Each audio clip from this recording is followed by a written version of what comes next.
Let's go ahead and set the scene properly, because this story is bigger than just one denied race. Talladega was supposed to be the next major step in Cleetus McFarland's NASCAR climb.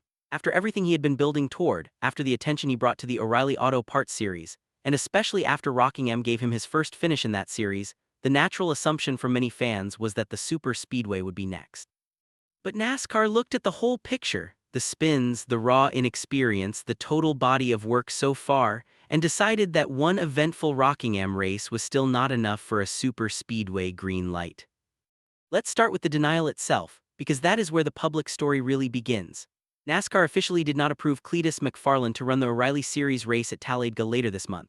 That call came directly after his Rockingham run, which NASCAR had been watching very closely as part of a larger process to evaluate whether he was ready for a super speedway at that specific level of competition. The decision did not shut him out of NASCAR entirely, and that is an important distinction to make right up front. It just kept him limited to ARCA, trucks, and O'Reilly short tracks for now. He can still race.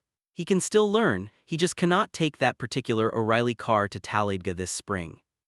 And to his credit, Cleetus did not melt down when the news came through.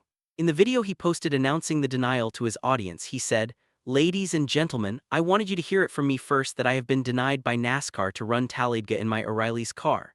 Made my O'Reilly's debut last Saturday with hopes of getting approval for Talladega, but they did not see enough." Then he added that Rockingham had been hectic, that he spun several times, but that he did not crash himself fully out of the race or ruin anybody else's day. That is a pretty honest, self-aware read on how the race actually went, and it showed a side of McFarland that does not always come through in the highlight reels. He also sounded surprisingly grounded about the whole situation. Cleetus admitted, "All in all, this opportunity landed about 2 months ago and we came up with the idea of running a super speedway. It's not like we've been planning this for a year and I've only been racing NASCAR for a year." Then he followed that with the part that tells you where his head is really at. "It is what it is. I need more windshield time regardless of whether it's in an O'Reilly's car, an ARCA car, or a truck. More windshield time is going to help me. I've got a lot to learn." Now here is the part that really matters. And honestly, this is the big thing in the whole story, the explanation that changes how you view the denial. The clearest explanation came from NASCAR Executive Vice President John Probst, and his message was basically this: "This is not a permanent no, it is a not yet." Probst laid it out in plain language when he said that McFarland is approved right now for O'Reilly Series short tracks, which means he is good for all of ARCA, all of trucks, and then O'Reilly up through the short tracks. Then Probst added, "We'd like to see more out of Cleetus in the short tracks. So we're not saying no, but there is more that we would like to see out of Cleetus before we would approve him for Talladega." That is the road map right there, handed out publicly and without a lot of mystery. More short track reps, more races, more proof of consistency and control. And then Probst got even more specific the next day when he spoke further about how the decision was made. He pushed back against the idea that this was some off-the-cuff decision made in a back room by people who do not understand the fan interest. He explained that NASCAR's competition side and marketing side were both involved in the conversation, but that the real focus of the discussion was racing readiness, not promotional upside. Then he said something that should be quoted directly. "It's not NASCAR saying no, we want to see more first. We'd love to see him at Talladega someday. He just won't be ready for this spring's Talladega." That single sentence tells you everything about where NASCAR stands. This is not the sanctioning body trying to bury Cleetus McFarland. It is not a personal grudge. It is not a lack of appreciation for what he brings to the sport. It is NASCAR saying that the progression has to be real, especially for a super speedway, where the risks multiply the moment you roll off pit road. And that is also why I think this ruling surprised a lot of people. Because if NASCAR were only chasing buzz, if they only cared about ratings and social media impressions and the next big headline, Cleetus would absolutely be in that car at Talladega. There is no question about it. Rockingham proved that the audience follows him. He is a social media engine. He brings curiosity viewers who would not otherwise watch an O'Reilly Series race. He brings crossover eyeballs from the YouTube world into the NASCAR world in a way that very few other personalities can. NASCAR knows all of that. They study the ratings. They see the year-over-year jumps. They are not naive about the value of attention. Probst basically admitted that the sport understands the entertainment pull here. But then he also said there is a fine line to tread sometimes between the entertainment and the sport of racing. That is a really revealing quote because it shows the sanctioning body knows exactly what the trade-off is. They are weighing the show against the safety and legitimacy of the competition. And to be fair, Probst did not talk like someone who dislikes Cleetus or resents what he brings to the garage. Quite the opposite. He said, "We're all huge Cleetus fans. We all watch his videos and are certainly very appreciative of everything he's done in our sport and will continue to do in our sports. In the longer explanation, he also said that NASCAR people watch his content, that they like him, and that they are not out to get him. So the denial was not hostility. It was not jealousy. It was not some old guard resistance to an outsider. It was NASCAR trying to keep the development curve from getting ahead of the skill curve, because once you unleash someone at Talladega, you cannot take that back.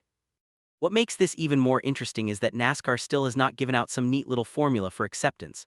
So what exactly is the recipe, you might ask? Is it a certain number of clean races, a spin limit, a target finish position? None of those things. Probst explained that it does not really work like that. He said every driver's path is a little different, and that there is no universal checklist they can simply hand out like a homework assignment. That means Cleetus does not have one magic target to hit. He is not grinding toward a single number. He needs to keep showing progress in live race conditions over and over until NASCAR believes the full picture is ready. It is holistic. It is subjective. And it is also, when you think about it, the only fair way to judge an unusual case like his. And honestly, when you step back from the emotion of the denial, that makes a lot of sense. Cleetus is not coming through NASCAR the way most drivers do. He did not spend years stacking late model wins and ARCA laps before getting here. He's taking a more unusual path, and Probst pretty much acknowledged that. He said Cleetus is still on the steep side of the learning curve with just one truck race and one O'Reilly race at this point. And NASCAR wants to progress him as fast as it can, but also in a meaningful way that does not put him in a bad situation or put other drivers in a bad situation because of him. That is a pretty balanced position, and it is hard to argue with the basic logic of it. When you look back at the Rockingham race itself, you can see exactly why NASCAR is saying all of this. Cleetus finished 32nd, 6 laps down after qualifying near the back and dealing with multiple spins and a lot of moments where the car got away from him. He did finish the race, and that was important. He did not wipe out the field, and that mattered too. But the run still showed how much there is left to learn when the pace, the traffic, and the tire management all ramp up at that level. He survived, but he did not thrive. And for a superspeedway where surviving is never guaranteed even for veterans, NASCAR wants to see more than survival. They want to see control. Now here is where the story gets even more fascinating. Even though NASCAR said no to Talladega for now, Cleetus still proves something huge at Rockingham. He moves the needle. According to Adam Stern of Sports Business Journal, as cited by On3, the CW drew a 0.65 rating and 1.165 million viewers for the Rockingham O'Reilly race. That was up 12% in rating and 11% in viewers from the comparable race the year before. Through the first 7 races of the season, the series was averaging 1.282 million viewers per race, up 3.6% year over year. That matters a lot because one of the biggest arguments in Cleetus's favor has always been that he brings a new audience into NASCAR that otherwise would not be watching. And at Rockingham, that argument looks real. On3 flat out noted that when Cleetus is on the track, more viewers are tuning in. That is not a theory anymore. That is data. NASCAR obviously sees that data. Richard Childress Racing obviously sees that data. Sponsors obviously see that data. So even while the sanctioning body is putting the brakes on the superspeedway jump for now, the commercial upside of the Cleetus experiment keeps getting stronger. And that ties directly into his newest off-track move, which happened just as the Talladega denial was still fresh in everyone's mind. On April 7th, Cleetus landed a multi-year endorsement deal with Polaris. The official Polaris release said the partnership will celebrate motorsports culture and create more experiences, content, and events for fans. On3 reported the same deal and noted that it allows McFarland to use Polaris products across his viral YouTube content. That is not a tiny side note. That is proof that his NASCAR momentum is already turning into broader business momentum, regardless of what NASCAR says about any single race. Polaris's own messaging made the value crystal clear. The company said it wanted to be part of the world Cleetus has built around the Freedom Factory, his channel, and the kind of loud, hands-on events his audience loves. Cleetus himself said, "I built my community around freedom, horsepower, and having a good time." And Polaris fits that perfectly. So even if Talladega is off the table for this spring, his brand is still moving upward fast, and that matters for his long-term ability to fund his racing. And I think that is the part people miss when they only look at the denial headline. Yes, superspeedway approval got delayed. Yes, that stings for a competitor who wanted to take the next step. But Cleetus is not going backwards. He is still getting opportunities. He is still bringing viewers. He is still attracting long-term sponsors. He is still getting public support from NASCAR executives who clearly want him to succeed eventually. The only thing that changed is the timeline. The door did not close, it just did not open as fast as he hoped. So what does the future actually look like from here? For superspeedways, the answer is simple even if the exact formula is not written down on a single sheet of paper. He needs more clean, meaningful reps in ARCA trucks and O'Reilly short tracks.